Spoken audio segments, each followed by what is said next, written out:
वचन दिले तू मला ह्या मालिकेच्या आजच्या भागामध्ये आपण पाहतो की इकडे ऊर्जा ही रस्त्याने चाललेली असते आणि त्यावेळी ती म्हणत असते की बापरे, आज मला खूपच जास्त उशीर झालेला आहे. म्हणजे आधी तर आज शौर्य बरोबर नव्हता, त्याच्यामध्ये रिक्षाही मिळत नव्हती. शॉर्टकटने जायचं म्हटलं तर या रस्त्यांना नको तेवढी मरणाची गर्दी. काय करणार काय माणूस या अशा परिस्थितीत.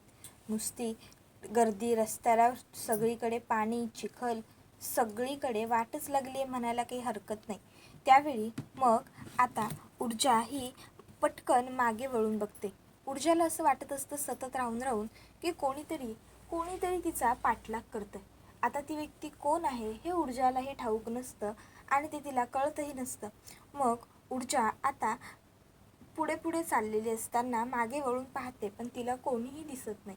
त्यानंतर अचानक कोणीतरी तिच्या खांद्यावर हात ठेवतं. ऊर्जा घाबरते आणि पटकन मागे फिरते. मागे एक बाई असते. ऊर्जा म्हणते, अहो काय करताय तुम्ही ताई, आणि तुम्ही असा माझा पाठलाग का करताय? त्यावेळी ती बाई ही ऊर्जाच्या पाया पडते आणि म्हणत असते, ताई ताई माझ्या पोरीला वाचवा, ताई माझ्या सोनालीला वाचवा, हो माझ्या सोनालीला वाचवा, तिचा जीव वाचवा. त्यावेळी ऊर्जा म्हणते, एक मिनिट तुम्ही या इकडे या.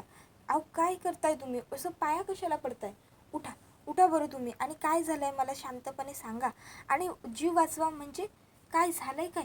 तुम्ही या इकडे या या. त्याबरोबर ती म्हणत असते, ताई वाचवा, हो वाचवा, माझ्या मुलीला वाचवा. ऊर्जा म्हणते, बरं हो हो हो, आपण एका बाजूला जाऊन रस्त्याच्या बोलूया का? हां, आपण एका बाजूला जाऊन बोलूया, या इकडे या. ऊर्जा तिला एका चहाच्या टपरीवर घेऊन येते, तिथे बसवते आणि त्या चहावाल्या दादांना म्हणते, दादा एक ग्लास पाणी द्या ना. त्याबरोबर लगेचच आता तो चहावाला पटकन एक ग्लास पाणी ऊर्जाला देतो. त्यावेळी ऊर्जा आता एक ग्लास पाणी घेते आणि ते त्या बाईला पुढे करत म्हणते, हे घ्या ताई, पाणी प्या. त्याबरोबर ती ते ग्लास हातात घेते आणि एकाएकी ते खाली फेकत म्हणते, नाही, पाणी पाणी नाही, पाणी नको नको नको. सोनालीला पाणी नाही द्यायचं, पाणी नाही द्यायचं, सोनालीला पाणी नाही द्यायचं. त्याबरोबर आता तो चहावाला म्हणतो, ओ ताई, अहो ग्लास का फेकलत? त्यावेळी ऊर्जा म्हणते, दादा तुम्ही थांबा, मी बघते. आणि मग तिथे ग्लास पटकन उचलून त्या माणसाला देते आणि म्हणते, सॉरी. त्याबरोबर मग ऊर्जा पुन्हा त्या बाईकडे येते आणि तिला विचारते, ताई अहो काय बोलताय तुम्ही? सोनालीला पाणी नाही द्यायचं म्हणजे? आणि पाणी तर जीवन आहे ना, मग ते तिला नाही द्यायचं असं का म्हणताय तुम्ही? काय झालं? त्यावेळी मग ती म्हणते, नाही, पाणी नाही आहे, जीवन नाही, पाणी नाही म्हणजे जीवन आहे, पण ते फक्त तुमच्या सगळ्यांसाठी, माझ्या सोनालीसाठी. पाणी जीवन नाही आहे, पाणी जीवन तिच्यासाठी नाही आहे, तिच्यासाठी जीवन पाणी, हां, पाणी नाही आहे जीवन तिच्यासाठी. त्यावर ऊर्जा म्हणते, अहो ताई काय बोलताय तुम्ही? तिच्यासाठी नाही आहे म्हणजे? पाणी हे सगळ्यांसाठी जीवन आहे. त्यावेळी ती म्हणते की नाही तिच्यासाठी नाही आहे. त्यावर ऊर्जा म्हणते, काय झालंय काय नक्की? मग आता लगेचच ती तिच्या जवळची एक पाण्याची बाटली काढून दाखवत म्हणते, हे बघा, हे पाणी, ह्या पाण्यामुळं झालं आहे जे काय झालं आहे ते, हे पाणी विष आहे, विष. त्यावेळी ऊर्जा म्हणते, काय पाणी विष आहे म्हणजे?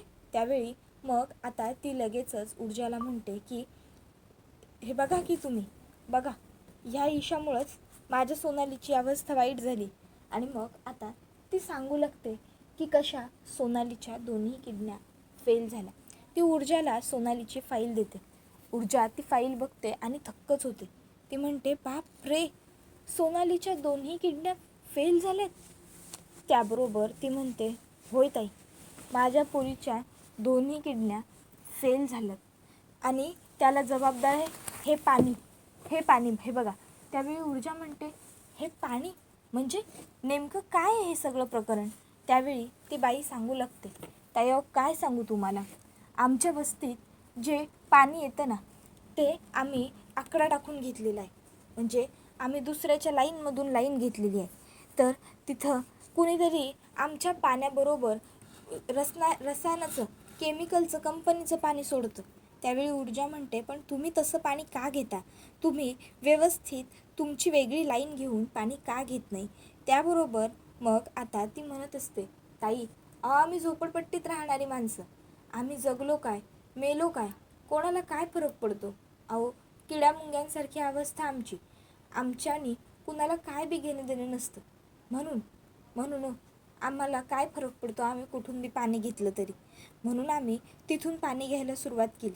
तर अहो आता त्या पाण्यामध्ये कुणीतरी रसायन मिळवलं आणि त्यामुळं माझ्या पोरीची ही अवस्था झाली हो. या माझ्या हातांनी मी माझ्या पोरीला इश आणून दिलं हो. मी आणलेलं पाणी त्या नळावरचं माझी पोरगी प्यायली आणि आता तिच्या किडन्या खराब झाल्या हो.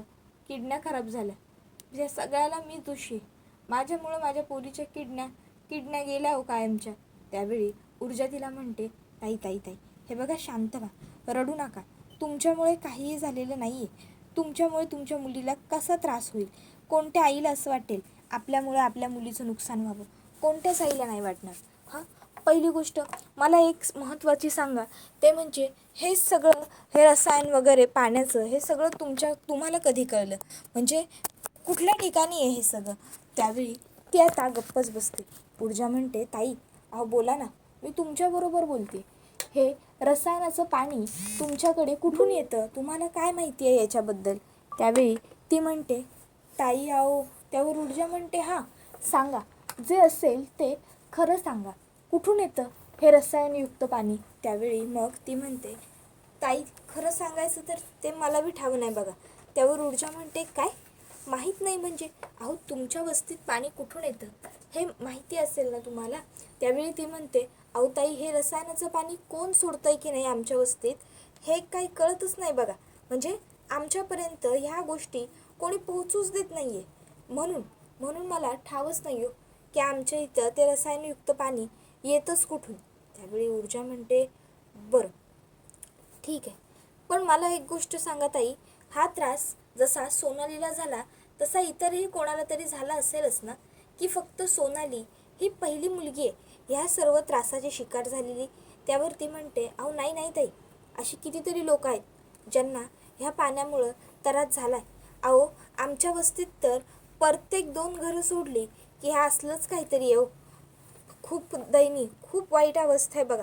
त्यावेळी ऊर्जा म्हणते, मग कोणी आवाज का नाही उठवण्याचा प्रयत्न केला, कोणी पोलिसात नाही का गेलं तिकडचं.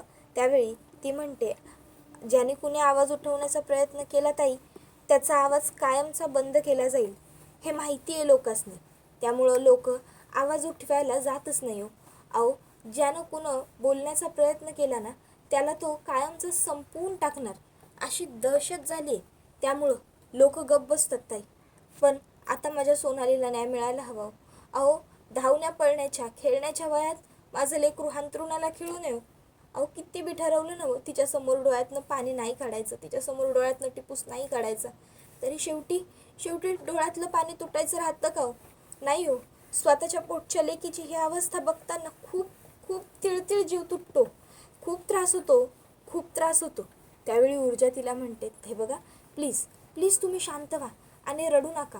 त्यावेळी ती म्हणते, माझ्या पदरात एवढी भीक घाला. त्यावर ऊर्जा म्हणते, तुम्ही भीक नाही, तुम्ही न्याय मागताय आणि माझं काम आहे तुम्हाला न्याय मिळवून देणं. तर दुसऱ्या बाजूला इकडे दिग्विजय शिर्केंनी पाटोळ्यांना बोलावलेलं असतं आणि दिग्विजय शिर्के ह्यांना आता विक्रांतचं रात्रीचं वागणं सततच आठवत असतं. मग आता तिकडे पाटोळे येतात आणि म्हणतात, साहेब काही काम होतं का? नाही म्हणजे आज खूपच लवकर सकाळ बोलावलं म्हणून विचारतो. त्याबरोबर शिर्के पाटोळ्यांना विचारतात, पाटोळे मला एक गोष्ट सांगा, ते काय म्हणतात, जर एखादं पॉयझन तुमच्या शरीरात झालं तर, म्हणजे शरीराच्या अवयवात झालं तर त्यासाठी उपाय काय असतो? त्याबरोबर पाटोळे म्हणतात, साहेब उपाय एकच आहे, तो अवयव काढून टाकावा लागेल आपल्याला, नाहीतर गँगलीन संपूर्ण शरीरात पसरेल. त्याबरोबर मग लगेचच आता दिग्विजय शिर्के म्हणतात, बरोबर, अवयव काढून टाकावा लागेल, बरोबर. आणि मग ते सतत स्वतःच्या गळ्यावरतीच हात फिरवत असतात. आता दिग्विजय शिर्के सतत गळ्यावरती हात फिरवत असल्यामुळे पाटोळेंना असं वाटतं की दिग्विजय शिर्केंच्या गळ्याला गँगलीन झाले. त्यामुळे ते विचारतात, म्हणजे शिर्के साहेब तुमच्या गळ्याला? त्याबरोबर लगेचच दिग्विजय शिर्के म्हणतात, गप्प बसा, तसं काही नाही आहे. त्याबरोबर मग पाटोळे म्हणतात, साहेब नाही म्हणजे तुम्ही सतत मगापासून गळ्यावर हात फिरवताय म्हणून मला वाटलं की तुमच्या गळ्याला. त्यावर शिर्के म्हणतात, नाही तसं काहीही नाही आहे. मी माझ्या गळ्याबद्दल बोलत नव्हतो, मी आमच्या चिरंजीवांबद्दल बोलत होतो. त्याबरोबर मग ते म्हणतात, म्हणजे विक्रांत साहेबांबद्दल. त्यावर दिग्विजय शिर्के म्हणतो, हो, त्याच्याचबद्दल बोलत होतो मी. आता वेळ आलेली आहे निकामी अवयव काढून टाकण्याची. त्या पक्याला फोन करा. त्याबरोबर आता लगेचच इकडे पाटोळे म्हणतात, काय साहेब, पक्या शेटना फोन? म्हणजे कोणाची सुपारी बिपारी द्यायची आहे काय साहेब? त्याबरोबर लगेचच दिग्विजय शिर्केंना राग येतो. दिग्विजय शिर्के म्हणतात, हो द्यायची, तुझीच सुपारी द्यायची. जेवढं सांगितलंय तेवढं काम करा पाटोळे, कळलं ना? करा फोन. त्याबरोबर लगेचच ते म्हणतात, हो हो साहेब, सॉरी सॉरी सॉरी. आणि लगेचच सॉरी सॉरी म्हणत ते फोन करतात. आता फोन करून लगेच म्हणू लागतात, हॅलो हॅलो, साहेबांना बोलायचं आहे तुझ्याशी. हां, देतो. आणि मग लगेच फोन त्यांच्याकडे सुपूर्त केला जातो. त्याबरोबर दुसऱ्या बाजूला इकडे ऊर्जा म्हणत असते की ताई, मी तुमच्या मुलीची सर्व फाईल व्यवस्थित वाचली आहे. तुमच्या मुलीला न्याय मिळवून देण्याचं काम आता माझं आहे. पण त्यासाठी आधी आपल्याला इन्व्हेस्टिगेट करावं लागेल. मला शोधून काढावं लागेल की नेमकं तुमच्या वस्तीमध्ये खराब पाणी येतं तरी कुठून. जोवर हे पाणी कुठून तुमच्या वस्तीत येतं आहे हेच माहिती होत नाही ना, तोपर्यंत आपण काहीही निष्कर्ष काढू शकत नाही. त्यावर ती म्हणते, ताई म्हणजे तुम्ही मदत नाही करणार का मला? त्यावर ऊर्जा म्हणते, अहो असं नाही आहे, मी मदत करेनच तुमची, पण त्यासाठी आपल्याला हे सगळं शोधून काढणंच गरजेचं आहे. ताई अहो, पुराव्यांच्या अभावी आपण सोनालीला न्याय नाहीच मिळवून देऊ शकत. कोर्ट आहे ते शेवटी. कोर्टामध्ये पुराव्यांना महत्त्व असतं. कोर्ट पुरावे मागतं ताई, आणि त्यावेळी आपल्याकडे जर पुरावे नसतील ना, तर मग मात्र आपली बाजू सत्याची असली तरीही विजय आपला नाही होऊ शकत. कळतंय का तुम्हाला? त्यासाठी पुराव्यांची गरज आहे. बरं, मला एक गोष्ट सांगा, तुमच्याकडे काही फोन वगैरे असेलच ना? मला जर तुम्हाला कॉन्टॅक्ट करायचं असेल तर मी कसा करू? त्यावेळी आता ती म्हणत असते, ताई नाही हो, माझ्याकडं तर फोन नाही आहे, पण तुम्ही एक काम करा ना, मला तुम्ही तुमचा नंबर द्या, मला येळ घावल तसा तसा मॅच तुमसने आदनमधनं फोन करीत जाईन. त्यावेळी मग ऊर्जा तिला स्वतःचा नंबर एका डायरीवरती लिहून देते. त्यानंतर ती बाई तिकडनं निघून जाते. ती बाई निघून गेल्याच्या नंतर आता ऊर्जा शौर्यला फोन करणारच असते या सर्वाबद्दलचं सगळं सांगायला. त्याच्या आधी शौर्यचाच तिला फोन येतो. ऊर्जा म्हणते, 100 वर्ष आयुष्य. अरे आता मी तुलाच कॉल करणार होते. शौर्य म्हणतो, हो का, खरंच की काय? नाही म्हणजे माझ्या बायकोला नवऱ्याची सुद्धा आठवण येते का? नाही म्हणजे मला वाटलं आजीचं औषध, मॉमचा चहा, तीर्थाची तब्येत, परत अभिदादाचं आणखीन काहीतरी, या सगळ्यातून माझ्या बायकोला नवऱ्यासाठी वेळ मिळतच नाही. त्यावर ऊर्जा म्हणते, शौर्य झालं का तुझं? बरं ऐक ना, मला ना तुझ्याशी एका महत्त्वाच्या विषयावर बोलायचं. शौर्य म्हणतो, ऊर्जा ऊर्जा ऊर्जा प्लीज, त्याआधी मला काय म्हणायचं आहे ना ते ऐकून घे. तर ऊर्जा म्हणते, अरे पण मी. त्यावर शौर्य म्हणतो, ऐक तर. त्यावर ऊर्जा म्हणते, बोल. त्यावर शौर्य म्हणत असतो, ऊर्जा आता आपण दोघं जण लंचला जातो. ऊर्जा म्हणते, काय आत्ता? शौर्य, अरे आत्ता कुठे लंचला? हे बघ आत्ता मला थोडं. त्यावर शौर्य म्हणतो, ऊर्जा ऊर्जा ऊर्जा प्लीज प्लीज प्लीज, काहीच काम आहे असं सांगू नको, मी बिझी आहे असं म्हणू नको, कारण आपल्याला दोघांनाही लंचला आत्ता जायचं आहे, आणि जायचं आहे म्हणजे जायचंच आहे. कळलं का तुला? हे बघ, डॅडनी तर मला इथे इतकी कामं देऊन ठेवली आहेत ना, इतकी कामं देऊन ठेवली आहेत ना, की चक्क मला, मी वकील नाही तर मी क्लर्क आहे असं मला फिलिंग येतं आहे. पण तरीही आपल्याला लंचला जायचं आहे. कळलं का तुला? त्यावर ऊर्जा म्हणते, बरं बाबा ठीक आहे, तू म्हणशील तसं, जाऊया आपण लंचला. त्यावेळी मग शौर्य म्हणतो, गुड, व्हेरी गुड, मी पुढच्या अर्ध्या तासात तुला पिकअप करायला येतो. ऊर्जा म्हणते, अर्ध्या तासात नको. त्यावर शौर्य म्हणतो, बरं 1 तासात येतो. आणि मग तो फोन ठेवून देतो. इतक्यात तिकडे हर्षवर्धन आलेला असतो. हर्षवर्धन शौर्याला म्हणतो, शौर्य एक काम कर, हे काम बाजूला ठेव आणि दुसरं मी जे सांगतोय ते करायला घे. त्यावर शौर्य म्हणतो, हो डॅड. त्याबरोबर हर्षवर्धन म्हणतो, लवकर, ही केस आपल्याला ताबडतोब पूर्ण करायची. उद्या ह्या केसचं हिअरिंग आहे कोर्टात. त्यावर शौर्य म्हणतो, हो डॅड, मी बघतो त्याच्याकडे. डॅड मी काय म्हणतो, आता मी जरा जेवायला जाऊन येऊ का? Lunch break. त्याबरोबर लगेचच हर्षवर्धन म्हणतो, अरे आज जेवायला बाहेर जाण्याची शौर्य काही गरज नाही आहे, इथल्या इथे जेवण मागवून घ्या, इथल्या इथे जेवा, आज खूप कामं आहेत आपल्याला. त्यावर मग शौर्य हा म्हणतो नाही डॅड हो पण. त्यावर हर्षवर्धन म्हणतो अरे पण किंतु परंतु कशाला करतोय, मागव इथे जेवण आणि जेवून घे. त्यावेळी मग मात्र शौर्य हर्षवर्धनकडे बघत असतो. आता हर्षवर्धनला काय सांगू, हर्षवर्धनला कसं सांगू ऊर्जाबरोबर जेवायला जायचंय, हा प्रश्न शौर्याच्या मनात असतो. तर दुसऱ्या बाजूला हर्षवर्धनच्या फोनवरती एक फोन येतो आणि हर्षवर्धन घाबरतो आणि शौर्य ही गोष्ट नोटीस करतो. तर दुसरीकडे आता ऊर्जा शौर्याची वाट बघायला उभी असलेली तिथे विक्रांत येतो. आता विक्रांत ऊर्जाकडे भरधाव वेगाने गाडी घेऊन जात असतो.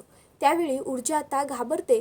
विक्रांत समोरून एवढ्या भरधाव वेगात गाडी घेऊन येत असल्यामुळे विक्रांतच्या गाडीकडे ऊर्जा आश्चर्यचकित होऊन बघत असते. आणि हा व्हिडिओ इथेच संपतो. धन्यवाद.